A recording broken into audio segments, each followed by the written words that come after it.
Guys, uwi na tayo guys. Ngayong gabing ito, hindi pa natuloy ang audit, napospon pa. Sapra na lang ang hindi na audit. Assalamualaikum.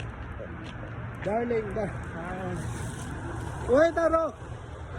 Syukol? Walay. Ang kasama ko, ka-reliever ko guys. Ngayon lang din siya pumasok, pauwi na ako. Na-cancel po ang audit.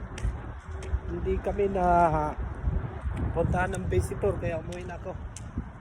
Pumasok ako kanina guys alas 7 ng umaga. Until now, ngayon pa lang ako lumabas. So, mas option na dito. Good evening, good evening. Good morning Philippines, good evening Saudi Arabia.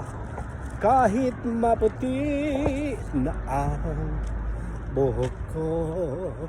Hindi na tayo guys. Ngayon na nakauwi guys mula kaninang umaga guys. Dapat labas ko 5:30.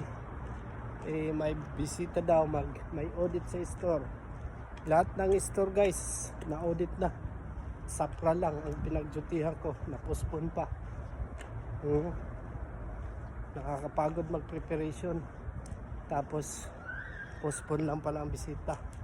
Parang kaso, my God. Kaya wait na tayo guys, no? Yes. Walk. Walking.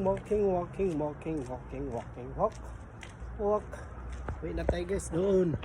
Naman. Lakad-lakad lang tayo guys. Ganyan talaga ang buhay. Dapat ka nang masanay. Yes.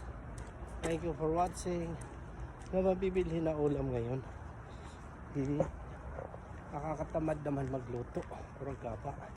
So, bibili nila ng itlog. Ang lulutuin, pabilisan. Saing pa. Oo, thank you for watching guys. Uwi na tayo. Punta na sa bahay. Meron na nakauwi. Babu!